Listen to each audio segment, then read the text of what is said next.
नमस्कार दोस्तों, कड़िका M to achieve में आपका हार्दिक स्वागत है। पिछली क्लास में हमने बायोलॉजी की क्लास में हमने जंतु एवं पादप जगत के बारे में पढ़ा था। आइए इसके आगे देखते हैं जंतु जगत का वर्गीकरण।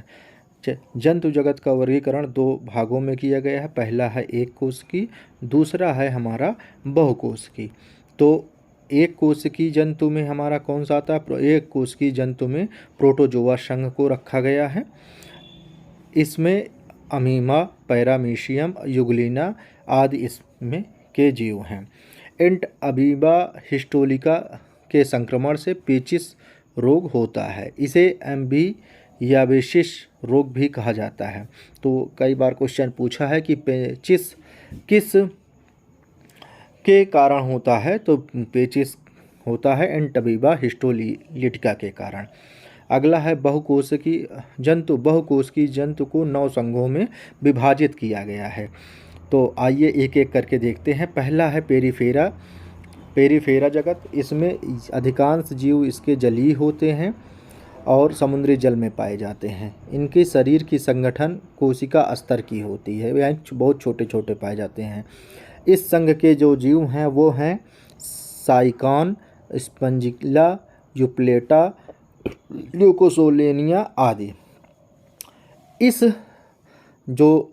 यह जो संघ है, इसके जो जीव हैं उसमें ऊतकों का अभाव होता है। तो कई बार पूछा गया है कि ऊतकों का अभाव किस जंतु जगत में होता है? तो वो है पोरीफेरा जो है जीव हैं, यहाँ पे ऊतकों का अभाव देखा गया है।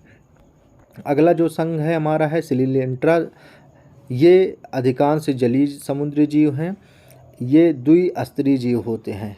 पहले वाले में हमने देखा था एक कोशिकी में, वहाँ पे सेल लेवल के जीव रहते थे, लेकिन यहाँ पे जो शारीरिक बनावट है वह द्विस्तरीय हो जाती है। इस संघ में हाइड्रा, जेलीफिश, अम्बोलिया, मूंगा आदि जीव आते हैं। तीसरा हमारा जो है संघ है वो है प्लीटोहेल्मिन्थीस।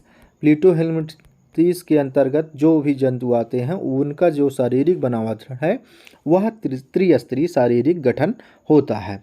इनके यहाँ देह गुहा अनुपस्थित होती है। ठीक है। पाचन तंत्र अपूर्ण होता है तथा उत्सर्जन एवं जनन तंत्र की अनुपस्थिति होती है इस जीव में। इससे पहले के भी जीव में नहीं होते हैं और इस संघ के जीव में भी पाचन तंत्र जो है हमारा अपूर्ण होता है और उत्सर्जन और जनन तंत्र नहीं होता। वो स्किन से ही उत्सर्जन और जनन करते हैं। इस संघ के जो जीव हैं टीनिया है, सिस्टोसोमा है, ये प्रमुख इस संघ के जीव हैं। अगला देखते हैं हम नीमेटोडा संघ। नीमेटोडा संघ में जो जीव आते हैं उनका शरीर पतला, लंबा, सिरों की ओर प्रायः सकरा तथा खंडित होता है। इसमें अलग अलग जो है ये एक लिंगी होते हैं, अर्थात नर अलग होगा और मादा अलग होंगे। इस संघ में जो जीव हैं वो हैं गोलकृमि हैं, थ्रेडवर्ड्स हैं, वंचूरियन हैं। एक क्वेश्चन पूछा जाता है कि जो बच्चों में चिड़चिड़ापन या जो है बार बार पेट में दर्द होने की शिकायत होती है तो वो किस जीव के कारण होती है? तो वो है निमेटोडा संघ के अंतर्गत जो गोलकृमि है या थ्रेडवर्म है, इन सब के कारण होता है। अधिकतर जो छोटे बच्चे होते हैं 3 साल के, 1 साल के, 2 साल के, जो ज़्यादातर दूध का सेवन करते हैं तो उन बच्चों में, और मट्टी खाते हैं तो उन बच्चों में गोलकृमि या थ्रेडवर्म पेट में आ जाता है, जिस कारण से उनका जो है पेट दर्द होता रहता है। चलिए आगे देखते हैं। एनीलिडा संघ। एनीलिडा संघ में जो जीव आते हैं वो पतले होते हैं, लंबा और द्विपार्श्व सममित तथा खंडों में विभाजित होता है। द्विपार्श्व मतलब 2 खंड में उनका शरीर विभाजित होता है। इस संघ के जो जीव हैं उनका आहार नाल पूर्ण रूप से विकसित होता है। यह श्वसन करते हैं और श्वसन करते हैं किससे? एक तो त्वचा से इनका श्वसन होता है, दूसरा क्लोमों के कारण। क्लोम क्या होता है? गिल। क्लोम क्या होता है? हमारा गिल होता है। तो गिल से भी ये श्वसन करते हैं। यह जीव का हमारे एक लिंगी भी होते हैं और उभयलिंगी भी होते हैं। दोनों प्रकार के ये जीव होते हैं। इस संघ में जो जीव आते हैं वो है केचुआ, जोंक, नेरिस आदि जीव आते हैं इस संघ में। ठीक है, तो आप इन सब से देखे हुए। एक चीज़ और याद रखना है कि जो हीमोग्लोबिन है ये अलग से नहीं, प्लाज्मा में ही मिक्स होती है। तो अगर ये पूछा जाए जैसे केचुआ है, जोंक है, इसमें जो हीमोग्लोबिन है कहाँ पर है, तो हीमोग्लोबिन इसमें प्लाज्मा में घुलित अवस्था में रहती है। जैसे मनुष्यों में है तो हीमोग्लोबिन लाल रक्त कणिका में पाई जाती है, लेकिन यहाँ पे क्या पाई जाएगी, हीमोग्लोबिन हमारी प्लाज्मा में घुलित रूप में उपस्थित होती है। अगला जो हमारा संघ है वो है क्या, मोलास्का संघ। मोलास्का संघ में अधिकांश जीव समुद्री होते हैं। ये अपना श्वसन गिल से करते हैं, यानी क्लोमों के द्वारा करते हैं, टिनिडिया जिसका नाम है। जीवों में कवच उपस्थित होता है, अर्थात प्रत्येक जीव में कवच होता है। कवच के बिना ये जीव की कोई प्रासंगिकता नहीं है। मोलास्का संघ के पाचन क्रिया इसमें संपूर्ण रूप से विकसित होती है। परिसंचरण तंत्र भी विकसित होता है, तंत्रिका तंत्र और उत्सर्जी तंत्र भी यहाँ विकसित होता है। इनके जो रुधिर होते हैं वो रंगहीन होते हैं, अर्थात उनका कोई कलर नहीं होता है। लेकिन कई बार हीमोसाइनिस के कारण इनका जो रुधिर होता है नीला दिखाई पड़ता है। तो याद रखिएगा, कई बार अगर पूछ लिया गया हीमोसाइनिन नामक का जो वर्ण है या तत्व है ये किस संघ के जो है जीवों में पाया जाता है जिसके कारण उनका रंग नीला होता है, तो वो है मोलास्का। तो मोलास्का संघ के जो जीव हैं वह हीमोसाइनिस के कारण उनका खून का रंग नीला होता है, या जिनमें ये हीमोसाइनिस नहीं होता तो उनका खून क्या हो जाता है, रंगहीन हो जाता है। ये याद रखिएगा। आइए जानते हैं मोलास्का संघ में कौन कौन से जीव आते हैं। मोलास्का में सीपी आता है, घोंघा आता है, ऑक्टोपस आता है। एक चीज़ और याद रखिएगा, जो हम घर पे शंख बजाते हैं तो शंख जो है घोंघे का ही रूप होता है। जब घोंघा छोटा सा रहता है तो बड़ा हो जाता है काफ़ी, तो उसमें से जब जीव खत्म हो जाता है तो उसका कवच होता है, कैल्शियम का अधिकांशता बना होता है, तो वो उसको ले आते हैं, फिर काटा जाता है, उसको तराशा जाता है और फिर शंख का निर्माण होता है। सीपी भी हम लोग पहले बरसात में तालाब के किनारे या जो है समुद्री जीव में अधिकतर पाए जाते हैं, देखा जाता है। तो इन सीपी का पहले जब चाकू इतनी अच्छे से उपलब्ध नहीं थी सबके पास, तो सीपी का यूज करते थे छुलनी के लिए, मतलब आलू छीलने के लिए, सब्जी छीलने के लिए और काटने के लिए भी इसको धार से बना दिया जाता था और सब्जी का चाकू जैसा इसका काम किया जाता था। आगे आइए देखते हैं अगला कौन सा संघ है। अगला संघ जो हमारा है आर्थ्रोपोडा संघ है। आर्थ्रोपोडा संघ जो के जीव ये हैं, ये इनके शरीर प्रायः 3 भागों में है। सिर, वक्ष और उदर अलग अलग होता है। इन प्रकार के जीव में 3 पाद होते हैं, 3 जोड़ी पाद होते हैं, जो प्रत्येक जो है खंड में होते हैं। जैसे सिर के पास 2 पैर होंगे, वक्ष के पास 2 पैर होंगे और उदर के पास 2 पैर होंगे। इस प्रकार के जो जीव हैं, जो अगर जलीय हैं तो वो गिल से सांस लेते हैं, और जो स्थलीय हैं वो बुकलंग्स से या वायुनलिकाओं के द्वारा श्वसन क्रिया कंप्लीट करते हैं। तो क्वेश्चन पूछा है बुकलंग्स किस संघ के जो है जीवों में पाया जाता है, तो बुकलंग्स पाया जाता है हमारा आर्थ्रोपोडा संघ के जीवों में। आइए, अधिकांशतः इस जो संघ के जीव हैं वो क्या है, एक लिंगी होते हैं। अधिकांशतः इस जो संघ के जो जीव हैं वह एक लिंगी होते हैं।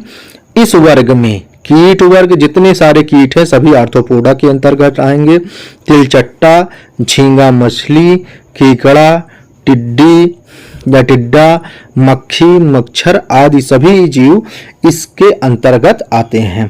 तो अगर पूछा मच्छर, मछली किस, जो हमारे मक्खी है ये जो है किस संघ के हैं, तो आर्थ्रोपोडा संघ के हैं।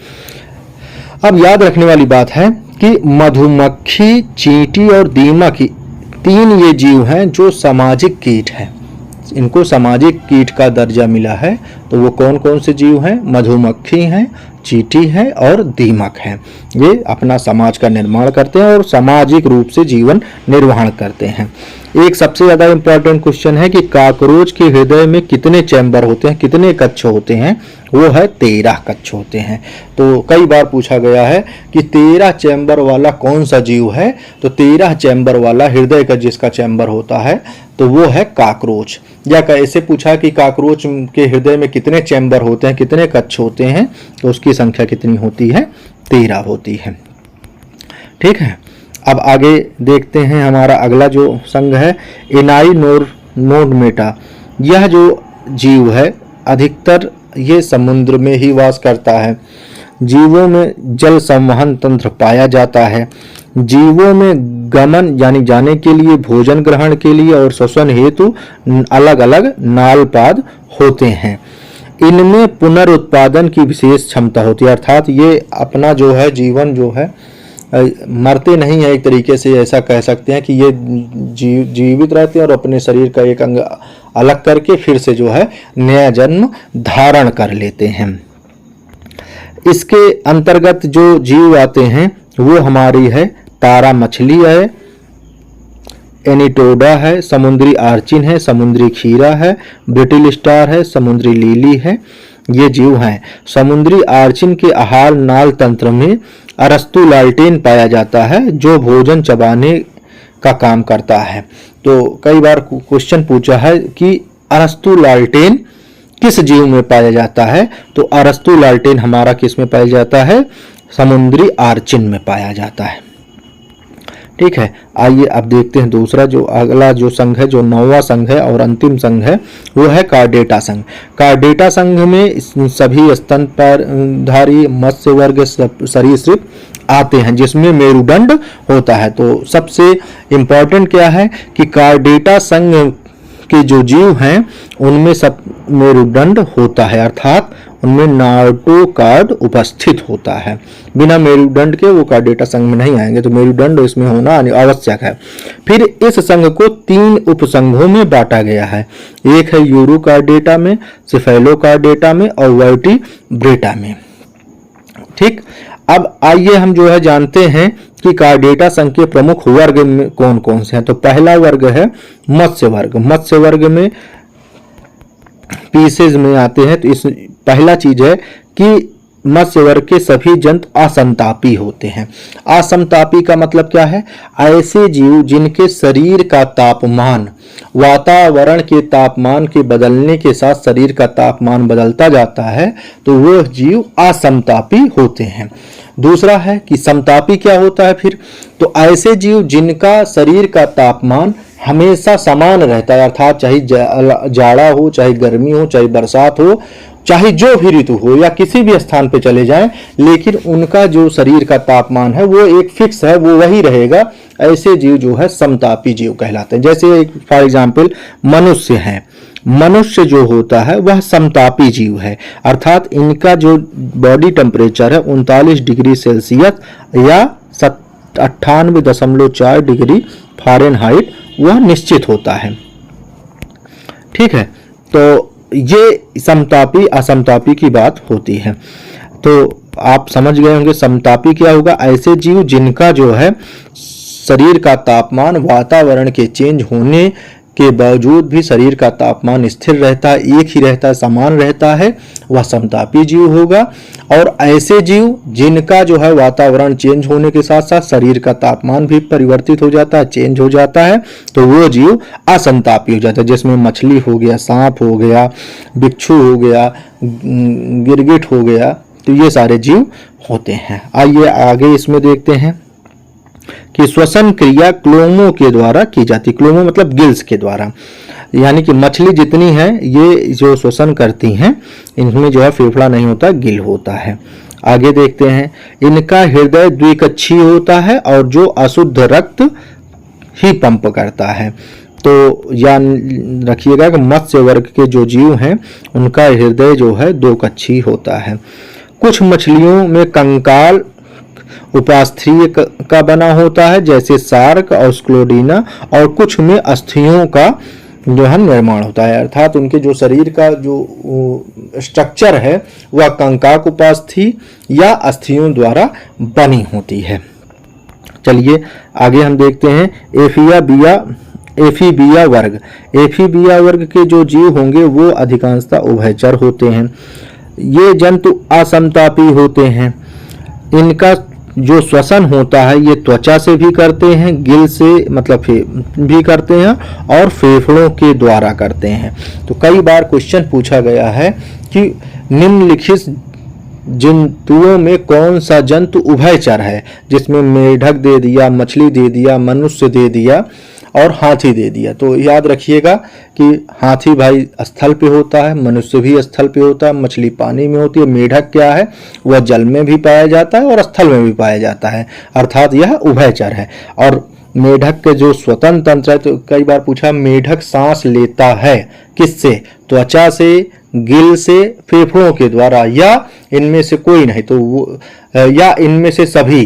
तो सही बात है कि मेढक जो श्वसन क्रिया करता है वह त्वचा से भी करता है, अपने गिल से भी करता है और फेफड़ों के द्वारा भी करता है। तो इनमें से सभी मतलब तीनों के द्वारा यह श्वसन क्रिया करता है। तो हृदय क्या होता है, इन जो वर्ग के जो जीव हैं उनका हृदय त्रिकक्षी होता है। और इसमें जो प्रमुख जीव हैं वो मेढक है, सबसे ज़्यादा इम्पॉर्टेंट है, कई क्वेश्चन इस पे बहुत बार पूछा गया है। ब्यूफो है, सैलामेंडर हैं, ये जो इनके प्रमुख जीव होते हैं। अगला हम देखते हैं कौन सा हमारा वर्ग है, सरीसृप वर्ग है। सरीसृप वर्ग में अब याद देखिएगा कि ये सारे जीव असंतापी होते हैं। दूसरा, कंकाल पूर्णतः अस्थियों का बना होता है, मतलब इनमें जो स्ट्रक्चर होता है शरीर का वो हड्डियां होती हैं, हड्डियों का स्ट्रक्चर होता है।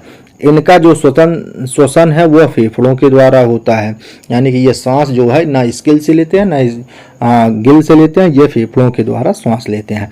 इनका जो हृदय है वो 3 कक्षी होता है, जबकि मगरमच्छ ऐसा जीव है सरीसृप में जो 4 कक्षी होता है। तो ये सबसे ज्यादा इंपॉर्टेंट कई बार पूछा गया है, मगरमच्छ का हृदय कितने कक्षी होता है, अर्थात कितने जो है चैम्बर होते हैं। तो मगरमच्छ में जो हृदय में 4 चैम्बर होते हैं, ये क्वेश्चन इंपॉर्टेंट है। अब इस संघ में जो इस वर्ग में जो जीव आते हैं वो कौन कौन से हैं, सांप है, मगरमच्छ है, घड़ियाल है, छिपकली है, कछुआ है, ये सरीसृप वर्ग में आते हैं। सरीसृप के जो जीव हैं या तो वो अपने पैरों से चलते हैं, रेंगने वाले जितने जीव हैं वो सरीसृप में हैं, तो चाहे सांप वगैरह हो वो जिनमें पाद नहीं होता है, और मगरमच्छ, छिपकली, कछुआ है जिसमें 2 जोड़ी पाद होते हैं। तो ये जो है ध्यान रखने वाली बात है कि अब कुछ फैक्ट हैं जो जान लीजिए कि जैसे सरीसृप वर्ग में नागराज ऐसा है, अर्थात किंग कोबरा ऐसा जीव है, ऐसा सांप है जो अपना जो है घोंसला बनाता है। किंग कोबरा अपना घोंसला बनाता है। तो कई बार क्वेश्चन पूछा भी गया है कि जो है कौन सा सर्प अपना घोंसला बनाता है, तो आप याद रखिएगा सिर्फ कौन सा सर्प है, नागराज है जो अपना बनाता है। और दूसरा है कि सबसे विषैला सर्प कौन सा है, तो वो है समुद्री सांप, जिसको हम हाइड्रोफिश के नाम से जानते हैं। यह विश्व का सबसे विषैला सांप है।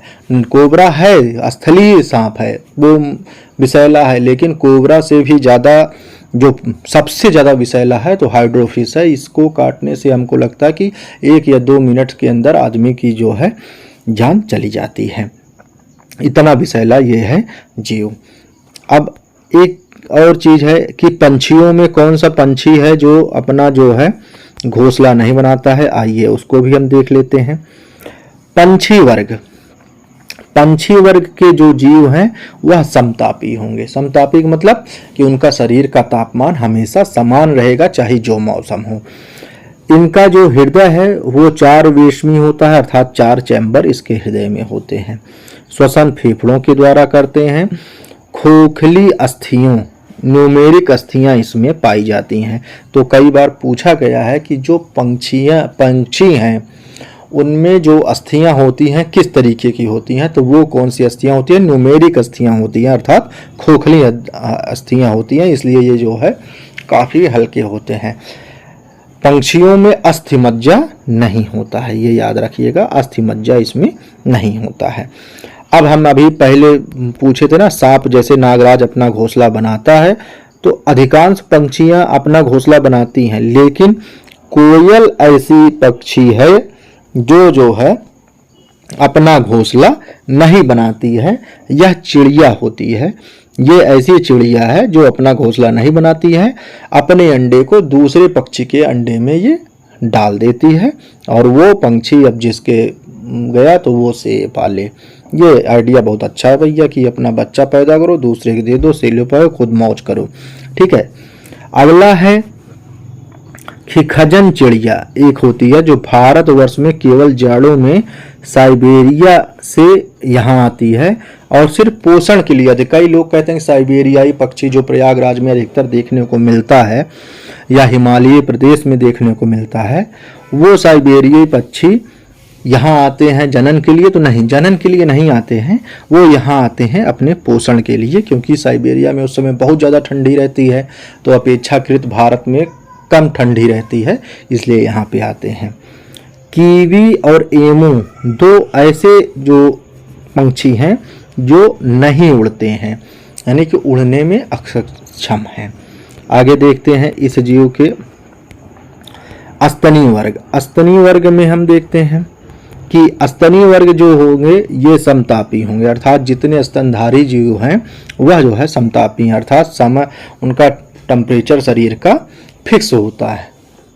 अब देखिए, त्वचा पर स्वेद तथा तेल ग्रंथियां पाई जाती हैं, अर्थात जैसे हमारे शरीर पे पसीना होता है तो वो त्वचा से निकलता है, और तेली त्वचा भी होती है तो तेल ग्रंथियां, तेल भी कभी कभी चिकनापन निकलता है तो वो तेली ग्रंथियां होती हैं, जिसके कारण से होता है।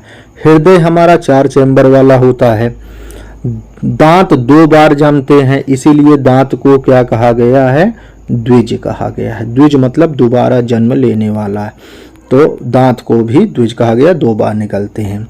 यहाँ पे लाल रुधिर नाड़ु में केंद्रक विहीन होते हैं, याद रखिएगा, जो रेड सेल्स हैं वहाँ पे केंद्रक नहीं पाया जाता है, लेकिन ऊंट और लामा 2 ऐसे जीव हैं जिनमें केंद्रक पाया जाता है उसके आरबीसी में।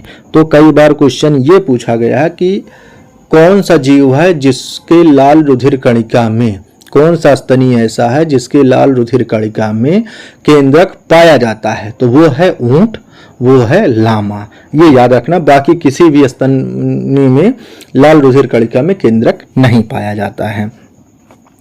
अब इस जो है स्तनी वर्ग को 3 भागों में बांटा गया है। वो कौन कौन से भाग हैं ये बार देख लेते हैं। एक तो है प्रोटोस्थीरिया।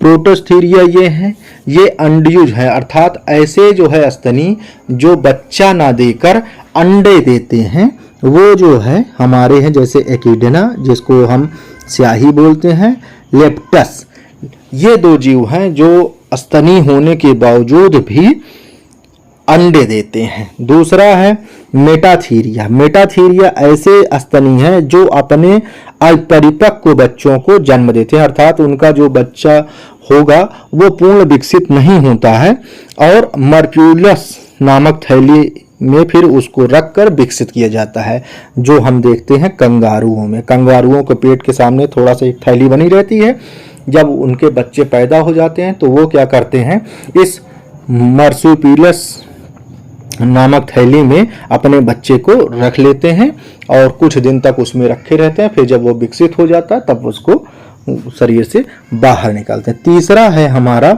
यूथीरिया। यूथीरिया मतलब होता है कि ऐसे जो है स्तनी जो पूर्ण विकसित शिशुओं को जन्म देते हैं, अर्थात पूरा गर्भावस्था कंप्लीट होगा, पेट के अंदर जो गर्भ है उसके अंदर बच्चा जो है विकसित होगा। जब विकसित हो जाएगा तो उसके बाद मैच्योरिटी आने के बाद ही जो है उसका जो है डिलीवरी होती है, बच्चा उत्पन्न होता है, शिशुओं को जन्म देते हैं।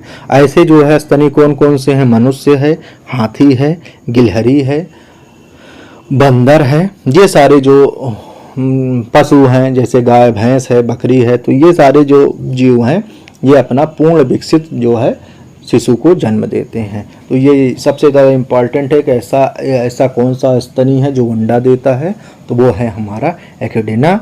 ऐसा जो कौन सा स्तनी है जो अपरिपक्व बच्चों को जन्म देता है, वो है कंगारू। और फिर यूथीरिया क्या है, यूथीरिया में जो शिशु आएंगे वो जो है हमारे विकसित जो है शिशु को जन्म देंगे। अगला है कुछ चीज़ें हैं कि मानव शरीर की सबसे बड़ी मांसपेशी क्या है।